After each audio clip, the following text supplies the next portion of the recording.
Hello, good morning सभी को। Good morning sir. Good morning. आवाज आ रही है ना?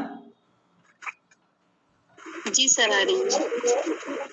ठीक है, हम लोग आधुनिक भारत का एक और आज चैप्टर है और मैंने आपको बोला था आखिरी चैप्टर है, लेकिन मैंने पीएससी का सिलेबस जो देखा उस सिलेबस में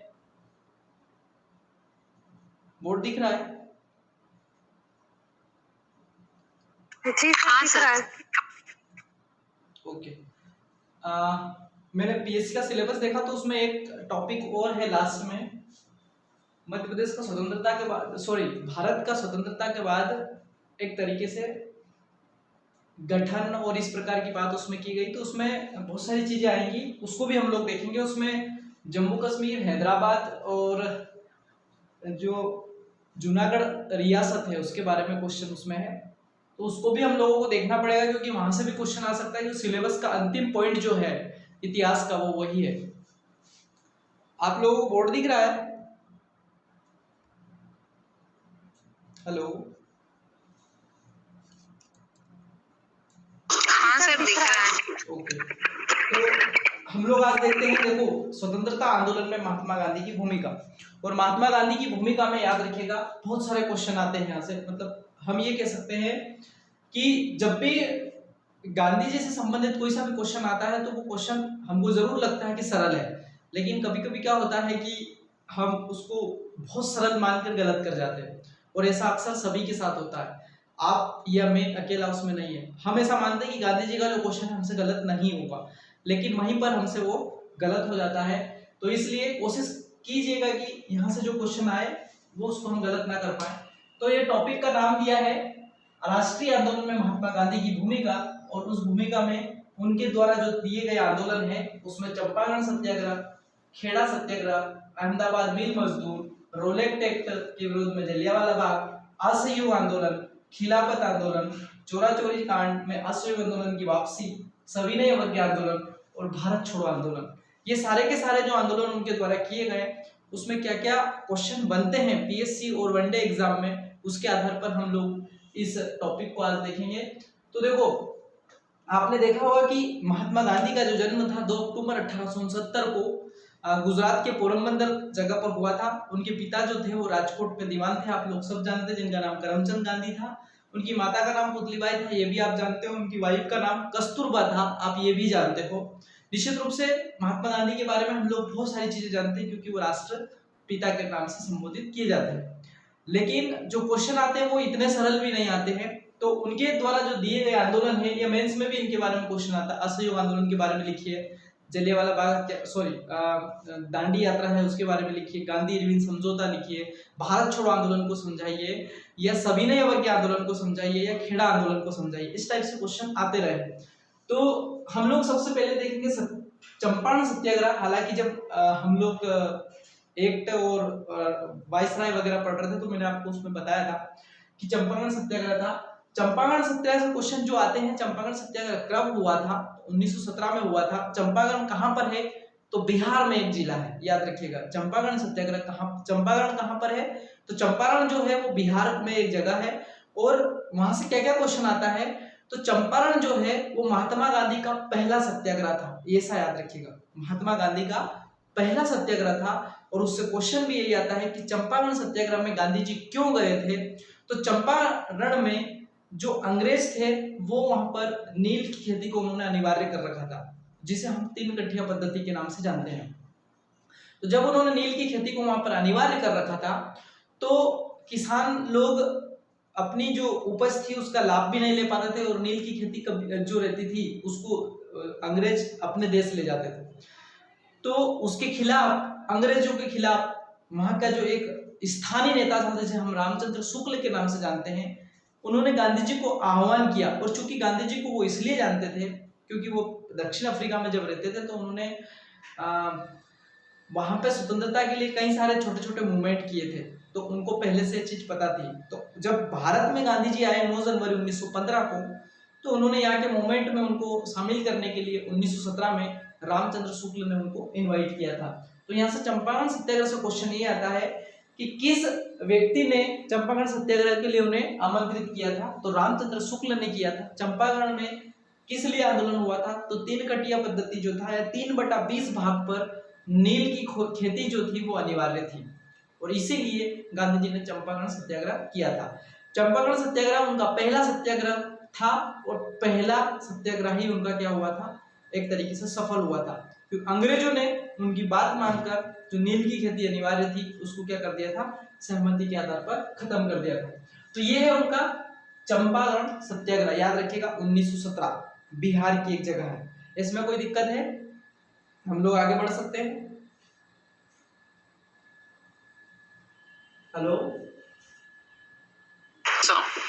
अगला है 1918 में खेड़ा आंदोलन। देखो, खेड़ा सत्याग्रह के नाम से जानते हैं हम, खेड़ा सत्याग्रह या खेड़ा आंदोलन के नाम से जानते हैं। खेड़ा गुजरात की एक जगह है, याद रखना। और यहाँ पर क्या हुआ था कि इस जगह पर किसानों से जो अंग्रेज थे वो उनकी फसल नष्ट हो गई थी, उसके बावजूद भी क्या कर रहे थे वो, मतलब एक तरीके से ज्यादा उनसे लगान वसूल कर रहे थे या कर वसूल कर रहे थे। तो अंग्रेजों के खिलाफ वहां के किसानों ने क्या किया, आंदोलन किया, लेकिन उसमें जो भाग लेने का जो रोल था, मतलब गांधी जी को बुलाया उस आंदोलन में। और खेड़ा आंदोलन में महात्मा गांधी जो थे वो इंडियन सोसाइटी ऑफ एक की स्थापना में एक रोल या सदस्य थे, विट्ठल भाई पटेल। उनके सहयोग से महात्मा गांधी खेड़ा आंदोलन में भाग लेते हैं, और खेड़ा आंदोलन में भाग लेकर वो खेड़ा सत्याग्रह जो रहता है उसमें किसानों को जो ज्यादा लगान वसूल की जा रही थी, उनकी फसल खत्म होने के बाद भी उसको अंग्रेजों ने उस बात को क्या किया, माना, और खेड़ा आंदोलन उनका क्या हुआ, एक तरीके से सफल हुआ। 1918 की ही बात है ये। तो एक साल पहले उन्होंने चंपारण सत्याग्रह किया, दूसरे साल उन्होंने खेड़ा आंदोलन किया, और उसी साल वहां पर उन्होंने 1918 में ही अहमदाबाद मिल मजदूर जो था उस आंदोलन को रूप दिया था। तो अहमदाबाद में क्या होता था, जो वहां की मिल थी, वहां के जो मजदूर थे वो अपनी मांगों को लेकर एक हड़ताल कर रहे थे, ठीक है। वहां पर उनको जो बोनस दिया जा रहा था वो बोनस एक्चुअली में 1918 में आपने देखा होगा कि महामारी आई थी, तो उस महामारी का बोनस वहां के मजदूर लोग मांग रहे थे, लेकिन अंग्रेज लोग या जो उनकी मिल थी वो लोग, मिल मालिक लोग जो थे वो देने के लिए तैयार नहीं थे। तो महात्मा गांधी ने पहली बार इस अहमदाबाद मिल मजदूर में प्रथम भूख हड़ताल की थी। मतलब ये जो उनका आंदोलन था ये भूख हड़ताल के रूप में था, और गांधी जी के द्वारा इस भूख हड़ताल के माध्यम से जो मजदूरों का एक तरीके से जो बोनस था 35% बोनस जो था उसको दिलवाया था, और मिल मालिक ने उस बात को माना था। तो यहाँ से जो क्वेश्चन आता है वो ये आता है कि मिल मजदूर, मतलब महात्मा गांधी की पहली भूख हड़ताल कौन सी थी, तो अहमदाबाद मिल मजदूर थी। वो क्यों हुई थी, तो महामारी के बाद मजदूरों को 35% बोनस दिलवाने के लिए वो भूख हड़ताल महात्मा गांधी के द्वारा की गई थी। तो ये दोनों तीनों शुरुआत के जो आंदोलन है वो सफल हुए थे, और सफलता के पीछे उनका जो एक नया कॉन्सेप्ट था आंदोलन करने का वो था एक तरीके से हम ये कह सकते हैं कि जो भी उनका सत्याग्रह था वो सत्य के आधार पर आग्रह करना, ठीक है, इसीलिए उसको सत्याग्रह कहा जाता, सत्य के आधार पर आग्रह करना, और आग्रह करना अंग्रेजों से या मिल मालिकों से। तो ये तीनों आंदोलन जब उनके सफल हो गए तो गांधी जी की जो एक स्टेटस था, गांधी जी की जो पोजीशन थी वो भारत में धीरे धीरे क्या हो रही थी, चमक रही थी, उनकी जो भूमिका थी वो धीरे धीरे बढ़ रही थी। तो उसी स्थिति में अगला जो आंदोलन आता है, जब इन तीनों आंदोलन को उन्होंने सफल बनाया तो 1919 में अंग्रेज एक एक्ट लेकर आए, हालांकि भारत शासन अधिनियम लेकर आए थे 1919 में वो, उस एक्ट में जिसे हम रोलेट एक्ट के नाम से जानते हैं, रोलेट जो था इसमें एक अंग्रेज का नाम था, उसके नाम से एक एक्ट बनाया गया जिसे काला कानून, या हम ये कह सकते हैं कि रोलेट एक्ट का नाम दिया गया, उसे काला कानून इसलिए दिया गया कि इसमें क्या होती थी कि भारत में शंका के आधार पर अंग्रेज जो थे वो किसी को भी गिरफ्तार कर लेते थे देशद्रोह का आरोप लगाकर या आतंकवादी साबित करके, जिसमें ना तो आप सुनवाई कर सकते हैं, ना ही अपील कर सकते हैं, और ना ही आप एक तरीके से बिना अपील, बिना दलील और बिना वकील, ऐसा इसमें कहा गया। तो रोलेट एक्ट जो था 1919 में आया था, इसे काला कानून कहकर पुकारा गया था, और इस एक्ट के तहत 2 व्यक्तियों को गिरफ्तार किया गया था, जिसमें डॉक्टर सैफुद्दीन कुचलू, एक और का क्या नाम था, एक और का नाम क्या था? डॉक्टर सतपाल, ये नाम याद रखना, ठीक है। डॉक्टर सेतुबुद्दीन किचलू और डॉक्टर सतपाल करके दो व्यक्ति थे। इनको इस रोलेक्ट एक्ट के तहत गिरफ्तार कर लिया था और गिरफ्तार करने के कारण महात्मा गांधी ने अमृतसर नामक जगह है, वहां पर जलियांवाला बाग है, उस बाग में इस एक्ट इन दोनों के गिरफ्तार करने के एवज में है, कह सकते हैं इन दोनों को गिरफ्तार करने के कारण उन्होंने एक शांति सभा का आयोजन रखा था जलियांवाला बाग में, अमृतसर में। और जब इस शांति सभा का आयोजन रखा था तो उसमें हजारों लोग वहां पर थे, लेकिन वहां पर एक अंग्रेज था जिसका नाम जनरल डायर था। उस जनरल डायर ने क्या किया, यहाँ पर आकर बिना सूचना दिए उस अमृतसर के जलियांवाला बाग को तीन ओर से घेरा और एक तरफ से अंधाधुंध गोलियां बरसा दी थी, जिसमें हजारों लोगों की मौत हो गई थी। और इस जलियांवाला बाग में हत्याकांड जो था वो हुआ था 13 अप्रैल 1919, याद रखिएगा। इस जलियांवाला बाग हत्याकांड में जो जनरल डायर था, उस जनरल डायर ने बिना सूचना दिए, ठीक है, इस पे आक्रमण किया था, इसलिए ये जलियांवाला बाग के नाम से, हत्याकांड के नाम से जाना जाता है। और इस में गांधी जी की भूमिका यह थी कि वो डॉक्टर सैफुद्दीन किचलू और डॉक्टर सतपाल जो था, इस एक्ट के तहत उनको गिरफ्तार किया गया था, उसका विरोध कर रहे थे। उसके विरोध में ही उन्होंने एक शांति सभा का आयोजन रखा था, लेकिन वो वहां पर शांति सभा में जनरल डायर ने जाकर क्या की थी, गोलियां बरसाई थी। तो उसके बाद क्या हुआ कि जलियांवाला बाग हत्याकांड जब हुआ, उसी समय गांधी जी ने फिर एक आंदोलन छेड़ा जिसे असहयोग आंदोलन के नाम से जानते हैं। अर्थात उन्होंने बोला कि ये जो अंग्रेजी सरकार है, इस अंग्रेजी सरकार को हमको बिल्कुल भी सहयोग नहीं करना है, मतलब हर जगह पर उनको क्या करना है, हमको मतलब बाहर करना है, या हम ये कह सकते हैं कि हर जगह पर उनका किसी भी प्रकार से हमको सहयोग नहीं करना है। और इसीलिए उन्होंने जिस दिन असहयोग आंदोलन शुरू हुआ, उसी दिन 1915 में दी गई जो केसरे हिंद की जो उपाधि है, उन्होंने उसको वापस कर दी, ठीक है। असहयोग आंदोलन सितंबर में 1 सितंबर 1920 को जब स्टार्ट हुआ था, उसी दिन उन्होंने अपने केसरे हिंद की उपाधि जो थी उसे वापस कर दी थी। और असहयोग आंदोलन में अंग्रेजों के द्वारा जो अंग्रेजी कपड़े थे या अंग्रेजी जितने भी वस्तुएं थी, उनकी गोली जलाई गई थी इस आंदोलन के तहत। इसी असहयोग आंदोलन में उसी दिन उन्होंने जिस दिन असहयोग आंदोलन शुरू होने वाला था, उसी दिन जो तिलक महोदय थे, उनकी क्या हो गई थी, डेथ हो गई थी, ठीक है, तिलक की डेथ हो गई थी, मतलब उसी दिन उनकी मृत्यु हो गई थी। तो गांधी जी ने एक तिलक फंड बनाया और उस तिलक फंड में कहा जाता है कि 6 महीने के अंदर ही 1 करोड़ की राशि उस समय इकट्ठी हो गई थी। तो ठीक है, तिलक फंड उन्होंने इसलिए बनाया था कि जिस दिन असहयोग आंदोलन शुरू हुआ, उसी दिन तिलक जो थे उनकी क्या हो गई थी, तिलक का पूरा नाम क्या है, बाल गंगाधर तिलक, बाल गंगाधर तिलक, ठीक है। बाल गंगाधर तिलक की उसी दिन मृत्यु होने के कारण असहयोग आंदोलन में 1 सितंबर के दिन महात्मा गांधी ने तिलक फंड बनाया और उस तिलक फंड में कहा जाता है कि 1920 में 6 महीने के अंदर उसमें 1 करोड़ की राशि इकट्ठी हुई थी। तो क्वेश्चन यहाँ से ये आता है कि असहयोग आंदोलन क्यों स्टार्ट किया गया था। तो असहयोग आंदोलन एक्चुअली में देखा जाए तो जलियांवाला बाग हत्याकांड और रोलेक्ट एक्ट जो था उसके कारण महात्मा गांधी ने क्या किया था, क्योंकि जो जलियांवाला बाग हत्याकांड था उसमें भी अंग्रेजों ने भारत पर मतलब जलियांवाला बाग में गोलियां बरसाई थी, और रोलेक्ट एक्ट जो था उसमें शंका के आधार पर ये वो भारतीयों को क्या कर लिया करते थे, गिरफ्तार कर लिया करते थे।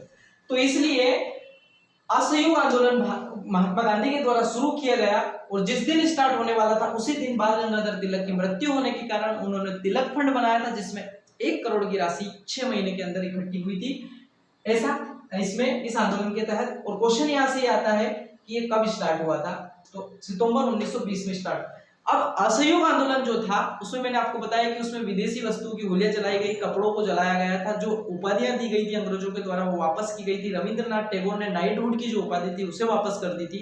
महात्मा गांधी ने केसरे हिंद की उपाधि वापस कर दी थी। और इस आंदोलन में मतलब महात्मा गांधी ने क्या किया था, जो अंग्रेजी सरकार थी उसको बिल्कुल सहयोग नहीं करने की क्या की थी, अपील की थी, इसीलिए इसको कहा गया था असहयोग आंदोलन, ठीक है। लेकिन होता यह है कि जब असहयोग आंदोलन चल रहा था 1922 की बात है, आगे वो घटना आएगी, हालांकि मैं आपको उसके एवज में ही बता देता हूँ कि समाप्त कैसा हुआ।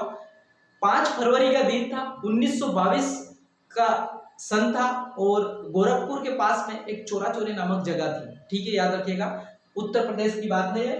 तो चोरा चोरी नामक जगह पर जब असहयोग आंदोलन की जो भीड़ थी उस पर वहां की पुलिस ने क्या किया था, डंडे बरसा दिए थे। तो इसलिए उस भीड़ ने उग्र रूप लिया, और उस भीड़ ने उग्र रूप लेने के कारण उस थाने में, चोरा चोरी नामक जगह पर उस थाने में आग लगा दी, जिसमें एक थानेदार सहित 21 पुलिस वाले क्या हो गए थे, जिंदा जल गए थे।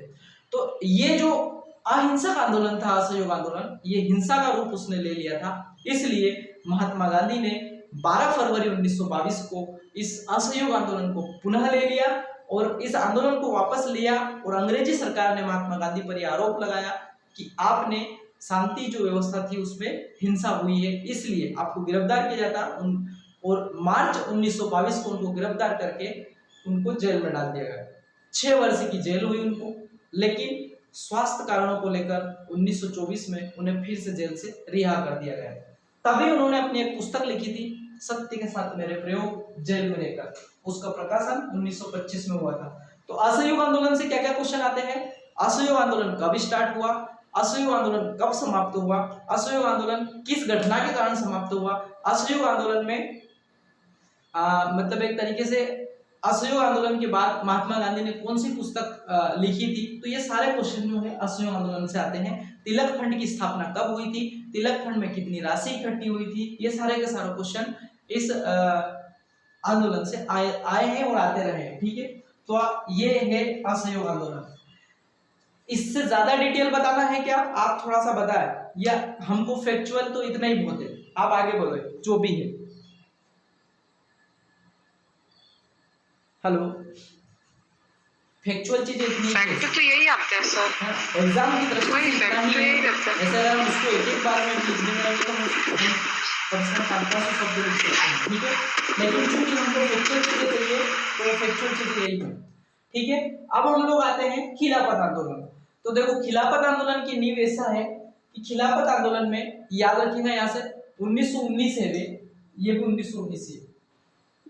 खिलाफत आंदोलन में एक्चुअली में क्या हो रहा था, ब्रिटेन और तुर्की जो थे उन दोनों के मध्य, जो दो देश थे उनके मध्य आपस में, उन देशों के मध्य मतभेद चल रहे थे।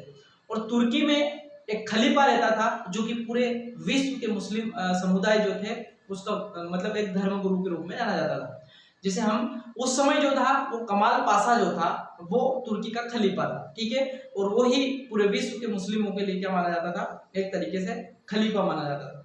तो ब्रिटेन और तुर्की के मध्य एक जो जंग छिड़ रही थी, उस जंग में भारतीय मुसलमान जो थे वो भी अंग्रेजों के खिलाफ खड़ा होना चाह रहे थे। और उसमें एक शौकत अली और एक मोहम्मद अली करके दो भाई थे। यहाँ से याद रखना खिलाफत आंदोलन के प्रणेता कौन थे, शौकत अली और मोहम्मद अली दोनों भाई थे। उन्होंने खिलाफत आंदोलन 1919 को शुरू इसलिए किया था कि अंग्रेजी सरकार जो थी तुर्की में जो कमाल पाशा था उसको हटाना चाहती थी, और उसके विरुद्ध में भारत में भारतीय मुसलमानों ने खिलाफत आंदोलन की शुरुआत की थी। और इस खिलाफत आंदोलन में दोनों भाइयों ने मिलकर गांधी जी को इस खिलाफत आंदोलन का नेतृत्व करने की सलाह दी थी। तो गांधी जी ने खिलाफत आंदोलन को इसलिए नेतृत्व किया था या इसलिए उसमें भाग लिया था कि महात्मा गांधी जो थे वो हिंदू और मुस्लिम में जो खाई हुई थी 1909 के भारत शासन अधिनियम और लॉर्ड कर्जन के द्वारा किए गए बंगाल विभाजन को, उसको फिर से जोड़ना चाहते थे, ठीक है।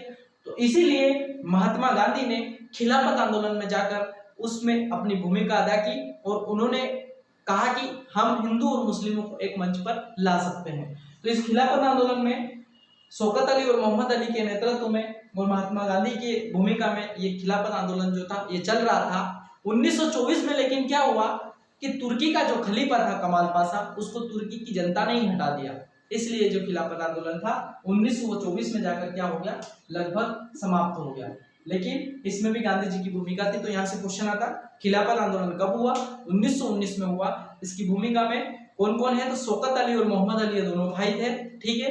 और किसके नेतृत्व में हुआ था, तो महात्मा गांधी के नेतृत्व में हुआ था। उनके द्वारा क्यों किया गया था, तो हिंदू मुस्लिम को एक मंच पर लाने के लिए उन्होंने खिलाफत आंदोलन में अपनी भूमिका अदा की थी। तो ये खिलाफत आंदोलन है और इससे भी क्वेश्चन आते रहे हैं। अगला चोरा चोरी कांड मैंने आपको पहले ही बता दिया। 5 फरवरी 1922 को असहयोग आंदोलन में हिंसक भीड़ के द्वारा 22 पुलिस वालों को जलाने के कारण चोरा चोरी कांड। ये गोरखपुर नामक जो जगह है उत्तर प्रदेश की, वहां पर एक जगह है, उस पर पुलिस वालों को जला देने के कारण असहयोग आंदोलन गांधी जी को वापस लेना पड़ा था। और यहाँ से कई लोगों ने महात्मा गांधी को असहयोग आंदोलन वापस लेने से मना किया था कि आप नहीं ले सकते, लेकिन चूंकि गांधी जी एक तरीके से अहिंसावादी थे, इसलिए उनके आंदोलन में हिंसा होने के कारण उन्होंने क्या किया था, इस असहयोग आंदोलन को वापस लिया था। तो असहयोग आंदोलन से ही जुड़ी हुई चोरा चोरी कांड की घटना है, याद रखिएगा। चोरा चोरी कांड से क्वेश्चन ये आता है कि चोरा चोरी कांड कब हुआ था, तो 5 फरवरी 1922 को हुआ था। अभी हाल ही में फरवरी 1921 में इसके लगभग 100 साल पूरे हुए हैं, याद रखिएगा आप लोग। और इस घटना को याद किया गया था उसकी स्मृति के रूप में भारत सरकार ने, ठीक है। तो ये है चोरा चोरी कांड। अब आता है सविनय अवज्ञा आंदोलन। अब देखो इस बीच में महात्मा गांधी की भूमिका ज्यादा नहीं रही, लेकिन 1924 में तो उनकी पुस्तक सत्य के साथ मेरे प्रयोग उन्होंने जेल में लिखी थी। 1924 में ही कांग्रेस का एक अधिवेशन हुआ था बेलगांव में, उसकी अध्यक्षता उन्होंने की थी और वहां पर उन्होंने हिंदी को राष्ट्रभाषा बनाने का सुझाव दिया था। ये 1924 की बात है। उसके बाद वो 5-6 साल तक एक तरीके से ज्यादा भूमिका में नहीं रहे, लेकिन 1930 में फिर से वो सक्रिय होते हैं। जब 1930 में वो फिर से सक्रिय होते हैं तो वो बहुत सारी चीजें यहाँ पर करते हैं। उसमें सबसे बड़ी चीज आती है सविनय अवज्ञा आंदोलन। सविनय अवज्ञा का मतलब होता है विनय पूर्वक किसी चीज की अवज्ञा करना, ठीक है, मतलब उसको नहीं मानना, विनय पूर्वक हमको नहीं मानना। मतलब एक तरीके से आपने MBBS मुन्ना भाई जो देखी होगी संजय दत्त की, वो वाली बात है कि विनय पूर्वक किसी चीज की अवज्ञा करना, ठीक है। तो विनय पूर्वक किसी चीज की अवज्ञा करना, तो उसमें ये इसलिए आया था सविनय अवज्ञा आंदोलन कि 1928 में साइमन कमीशन आया था। उसी समय लॉर्ड इरविन जो भारत का वाइसराय था, उसकी एक अस्पष्ट टाइप की कुछ घोषणाएं थी, वो पूरी नहीं कर पाना। उसके बाद 1929 का जो पूर्ण स्वराज्य का जो कांग्रेस ने एक अधिवेशन में जो प्रस्ताव पास किया था वो, और एक तरीके से नेहरू रिपोर्ट आई थी 1928 में। इन 3-4 घटनाओं को मिलाकर गांधी जी ने जब ये देखा कि जो इरविन है वो अपनी स्पष्ट जो घोषणा है उसको पूरी नहीं कर रहा है, उसके बाद साइमन कमीशन जो है उसकी रिपोर्ट भी भारत के खिलाफ है, जो संवैधानिक अधिकार देने के लिए वो आए थे उस टाइप की बात उन्होंने नहीं की थी। फिर अगर हम देखें तो पूर्ण स्वराज्य का जो प्रस्ताव पास किया गया था उसको सफल बनाना था, और नेहरू रिपोर्ट जो थी 1928 में, उसमें डोमिनिक स्टेट की मांग की गई थी, उसको खारिज करना था। इस आधार पर महात्मा गांधी ने इन 3-4 घटनाओं को एक तरीके से इसके आधार पर उन्होंने 1930 में एक सविनय अवज्ञा आंदोलन शुरू किया। और इस सविनय अवज्ञा आंदोलन था कि अंग्रेजों की जो नीति है उसको विनय पूर्वक क्या करना है, मना करना, उनके जो कानून है उसे विनय पूर्वक क्या करना है, उसको तोड़ना, ठीक है। ये सारी चीजें थी। और इसी सविनय अवज्ञा आंदोलन को जब 1930 में स्टार्ट किया गया था, तो इसी सविनय अवज्ञा आंदोलन के तहत ये दांडी यात्रा आती है, ठीक है।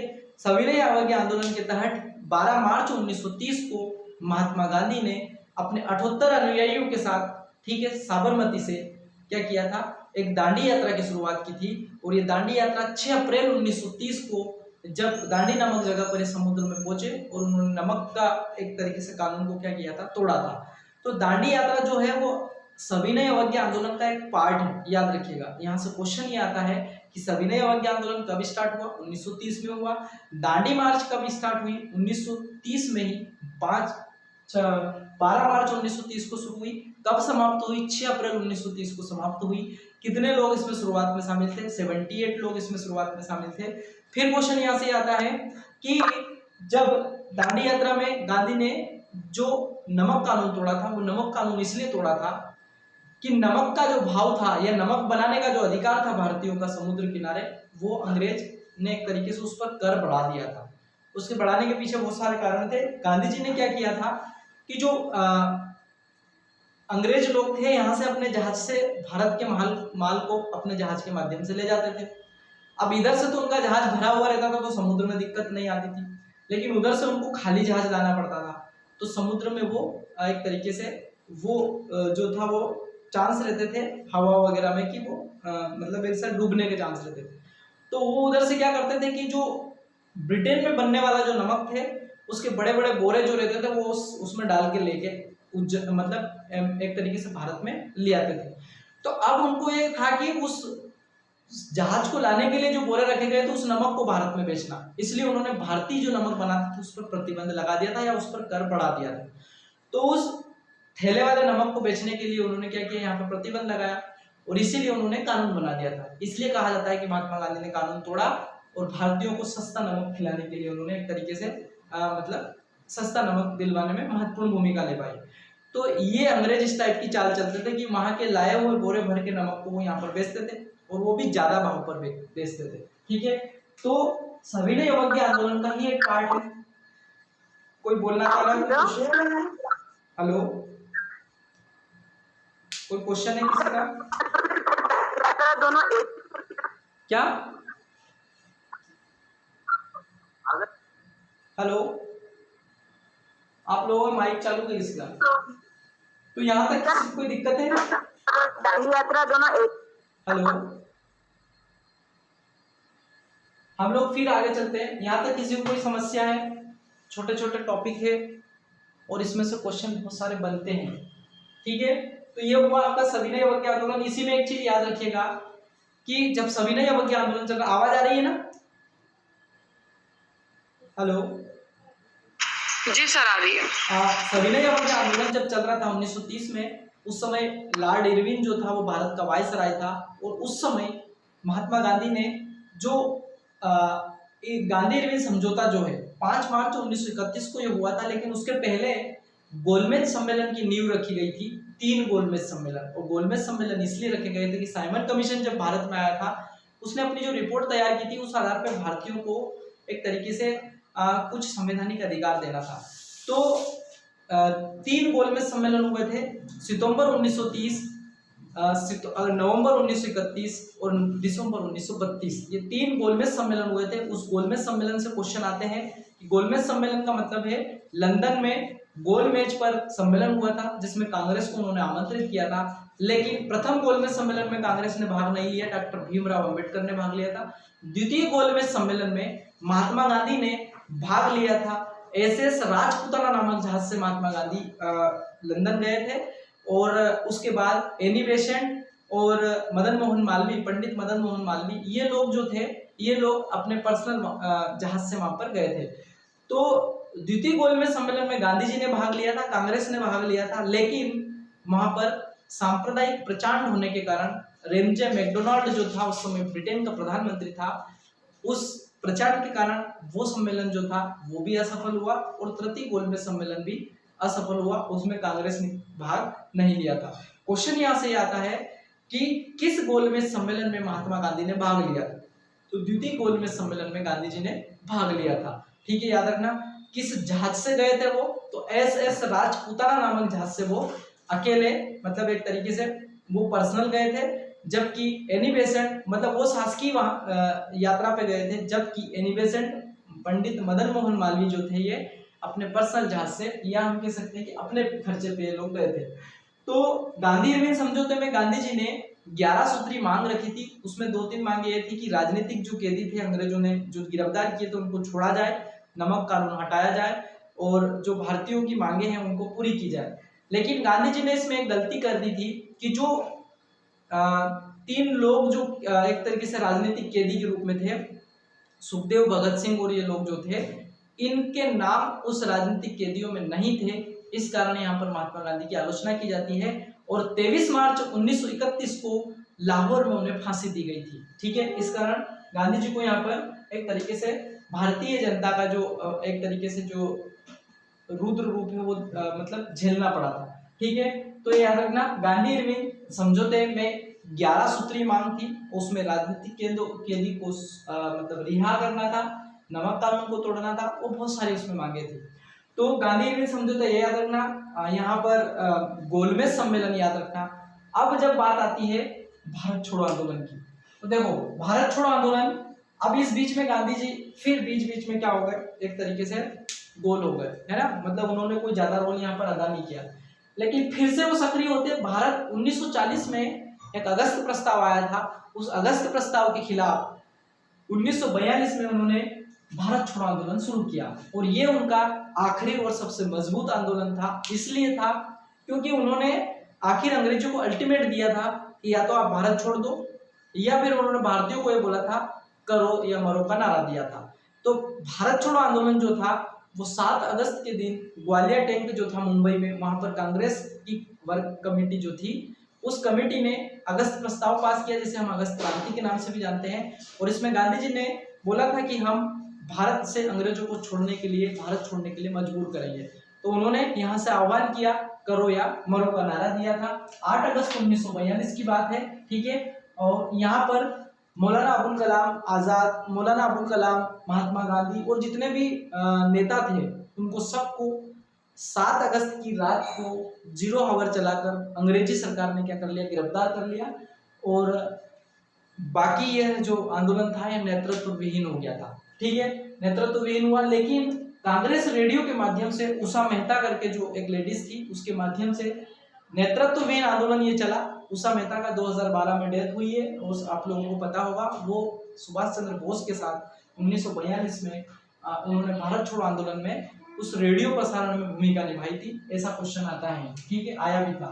तो भारत छोड़ो आंदोलन में याद रखना 8 अगस्त 1942 को, जिसे अगस्त क्रांति नाम दिया गया, मुंबई के ग्वालियर टैंक से इसकी स्टार्ट की गई थी। कांग्रेस की वर्कर कमेटी ने यह प्रस्ताव पास किया था और महात्मा गांधी ने भारत छोड़ो आंदोलन चलाया था। इस भारत छोड़ो आंदोलन के कारण ही अंग्रेजों को मजबूर होकर अगले ही महीने, ये कह सकते हैं हम, इसके पहले उन्होंने क्रिप्स मिशन भेजा था, उसके खिलाफ भी भारत छोड़ो आंदोलन उन्होंने चलाया था। क्रिप्स मिशन का कुल मिला के मतलब ये था कि क्रिप्स मिशन ये चाहता था, ये अंग्रेज ये चाहते थे कि जो द्वितीय विश्व युद्ध चल रहा है उसमें भारतीय जो सैनिक है वो ब्रिटेन की तरफ से क्या करे, युद्ध में भाग ले। और इसीलिए अगस्त में 1942 में भारत में भारत छोड़ो आंदोलन स्टार्ट किया गया था। तो ठीक है, क्रिप्स मिशन का रोल कहीं ना कहीं भारत छोड़ो से जुड़ा हुआ है, क्योंकि क्रिप्स मिशन जो आया था मार्च 1942 में आया था, जिसमें कि गांधी जी ने उसे पोस्ट डेटेड चेक की उपाधि दी थी। नेहरू जी ने भी उसको ऐसा बोला था कि एक ऐसा बैंक है जो दिवालिया हो चुका है, ठीक है। हो सकता है उल्टा सीधा मैं थोड़ा सा बोल गया हूँ, ध्यान रखिएगा। भारत छोड़ो आंदोलन के बाद गांधी जी की भूमिका ज्यादा नहीं रहती है, लेकिन क्वेश्चन यहाँ से आता है कि उनकी जो डेथ है वो कब हुई। तो 30 जनवरी 1948 को वो बिरला मंदिर में पूजा के लिए जा रहे थे शाम के समय, और उस समय नाथूराम गोडसे नामक जो एक व्यक्ति था उन्होंने क्या किया था, वो गोली मार दी, ठीक है। और 30 जनवरी 1948 को उनका स्मृति दिवस के रूप में मनाया जाता है। तो ये था पूरा का पूरा गांधी जी के बारे में उनका जीवन परिचय, उनकी भूमिका, और इससे बहुत सारे क्वेश्चन आते हैं। तो यहाँ तक किसी को कोई प्रॉब्लम है?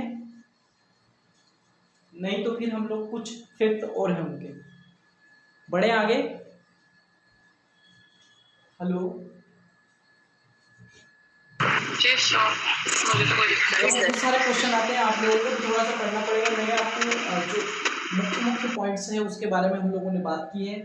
अब यहाँ से क्वेश्चन और आते हैं, कभी कभी दे देते हैं कि उनको महात्मा किसने कहा था, उनको बापू किसने कहा था, उनको मलंग बाबा किसने कहा था। तो महात्मा गांधी को दी गई प्रमुख उपाधियां हैं, उससे भी क्वेश्चन आता है। उनको राष्ट्रपति किसने कहा, बापू किसने कहा, उनको नंगा फकीर किसने कहा, इस टाइप की चीजें आती है। तो ये भी मैंने यहाँ पर फैक्ट लिखा है। देखो, राष्ट्रपिता का मैंने कल भी आपको बताया था कि जब सुभाष चंद्र बोस ने क्या किया था, जब अरुणाचल प्रदेश में उन्होंने कुछ किया था तो वहां पर महात्मा गांधी की जय बोलकर उन्होंने राष्ट्रपिता संबोधित किया था। तो राष्ट्रपिता किसने बोला, सुभाष चंद्र बोस ने बोला था, ठीक है। 4 अगस्त 1944 को जब उन्होंने अरुणाचल प्रदेश में 90,000 सैनिकों के साथ क्या किया था, कुछ किया था भारत में अंग्रेजों के खिलाफ, तब रंगून में मतलब एक तरीके से अरुणाचल प्रदेश वो चले, रंगून जो एक तरीके से म्यांमार में है, वहां पर उन्होंने रेडियो के माध्यम से राष्ट्रपिता की जय बोली, ठीक है। तो महात्मा गांधी को राष्ट्रपिता किसने कहा, क्वेश्चन ये आता है, सुभाष चंद्र बोस ने कहा। और ये बात है 4 अगस्त 1944 की, ठीक है, जब उन्होंने कुछ किया था अपनी जो आजाद हिंद फौज जो थी उस फौज के माध्यम से। तो याद रखिएगा, राष्ट्रपिता किसने कहा, सुभाष चंद्र बोस ने कहा, ठीक है। बापू कौन बोलता था उनको, तो पंडित नेहरू जो थे, जवाहरलाल नेहरू वो, और एक अंग्रेज था CF एंड्रयूज। ये दोनों CF एंड्रयूज जो थे लंदन के थे, और ये भी इनको बापू कहकर पुकारा करते थे। तो पंडित नेहरू और CF एंड्रयूज महात्मा गांधी को बापू के नाम से पुकारते थे, याद रखिएगा। कभी क्वेश्चन हो सकता है ऑप्शन में पंडित नेहरू ना रहा हो तो CF एंड्रयूज रहे, और CF एंड्रयूज ना हो तो पंडित नेहरू भी हो सकता है। तो ये याद रखिएगा, बापू किसने कहा। फिर एक आता है मलंग बाबा। तो मलंग बाबा भी उनको इसलिए कहा जाता है क्योंकि वो मलंग थे, ठीक है, आप लोग जानते ही हो। तो कबायली लोग जो थे, जो कबायली लोग थे, वो लोग उनको मलंग बाबा के नाम से जानते थे, ठीक है, क्योंकि उनका जो स्वरूप था रहने का, वो उनका व्यक्तित्व था वो ऐसा था, इसलिए कबायली लोगों ने उनको उपाधि दी थी मलंग बाबा की। याद रखिएगा, कौन बोलता था, तो कबायली लोगों ने उनको उपाधि दी थी मलंग बाबा की। फिर आता है वन मैन बाउंड्री फोर्स, ठीक है। वन मैन बाउंड्री फोर्स जो था वो बोला था लॉर्ड माउंटबेटन ने। वन मैन बाउंड्री फोर्स या आर्मी फोर्स कह सकते हैं, मतलब एक अकेला व्यक्ति है जो पूरे भारत के लिए क्या है, लड़ रहा है। तो ये किसने बोला था, लॉर्ड माउंटबेटन ने बोला था जब वो भारत के वाइसराय था, ठीक है। तो वन मैन बाउंड्री फोर्स या आर्मी फोर्स बोला था लॉर्ड माउंटबेटन ने। क्वेश्चन आता है ये किसने बोली थी ये बात, तो माउंटबेटन ने। अर्धनंगा फकीर, याद रखिएगा, ये बात है द्वितीय गोलमेज सम्मेलन में, जब महात्मा गांधी लंदन भाग लेने गए थे गोलमेज सम्मेलन में, उस समय वहां पर विंस्टन चर्चिल जो था, बाद में ब्रिटेन का प्रधानमंत्री बना, उसने गोलमेज सम्मेलन में जब गोलमेज सम्मेलन चल रहा था उस समय उन्होंने महात्मा गांधी को अर्धनंगा फकीर की उपाधि दी थी, क्योंकि वो अपनी जो धोती थी या उसका जो मतलब एक तरीके से उसी रूप में वो लोग महात्मा गांधी वहां गए थे, और इसीलिए विंस्टन चर्चिल ने उनको अर्धनंगा फकीर कहा था। द्वितीय गोलमेज सम्मेलन के समय की बात है, ये याद रखिएगा, क्योंकि विंस्टन चर्चिल जो था एक बहुत बड़ा विद्वान, कुटिल नीतिक, हम ये कह सकते हैं, इसकी नीति भी जानी जाती है द्वितीय विश्व युद्ध के समय। द्वितीय विश्व युद्ध में इसका भी बहुत बड़ा रोल था। तो अर्धनंगा फकीर किसने कहा था, तो वो कहा था विंस्टन चर्चिल ने। यहाँ से क्वेश्चन यही आता है कि उनको अर्धनंगा फकीर किसने कहा था। फिर आता है कुली भंगी शिरोमणि। तो देखो, जब महात्मा गांधी दक्षिण अफ्रीका गए थे 1893 में, वो 1915 तक वहां पर रहते हैं, लगभग 21 साल तक, 21 साल या 22 साल। तो यहाँ पर जो वो प्रवास करते थे उस समय वो कभी कभी मतलब एक तरीके से जो नालियों की साफ सफाई करते थे, क्योंकि उनको स्वच्छता बहुत ज्यादा पसंद थी। तो वहां के जो दक्षिण प्रवास के समय जब वो वहां रहते थे तो वो कभी कभी अपने आसपास की सफाई करते थे, इसलिए वहां के लोग उनको भंगी शिरोमणि के नाम से पुकारते थे, याद रखिएगा। तो ये कहां पर दिया था उनको, ये बात बोली थी उनको दक्षिण अफ्रीका में, ठीक है। फिर कुली बैरिस्टर। कुली बैरिस्टर क्या है, चूंकि महात्मा गांधी अब्दुल्ला सेठ का केस लड़ने के लिए दक्षिण अफ्रीका गए थे, वो एक बार केस लड़ने गए थे क्योंकि वो वकील थे, लेकिन 21 साल तक उन्होंने वहां पर समय गुजारा। अब्दुल्ला सेठ था एक गुजरात का, उसका केस लड़ने के लिए वो दक्षिण अफ्रीका गए थे, वो बैरिस्टर बनकर, लेकिन 21 वर्ष तक वहां पर रहना पड़ा उनको, और उन्होंने भारतीयों के लिए और वहां के लोगों के लिए अंग्रेजों के खिलाफ कई मूवमेंट भी चलाए। तो वहां पर जब उनको एक बार अंग्रेज मजिस्ट्रेट के सामने जाना पड़ा, तो उस अंग्रेज मजिस्ट्रेट ने उनको कुली बैरिस्टर, मतलब चूंकि बैरिस्टर थे तो वो अदालत तो जाते ही थे, तो कुली बैरिस्टर कहा था वहां के अंग्रेज वकील ने, मजिस्ट्रेट ने, ठीक है।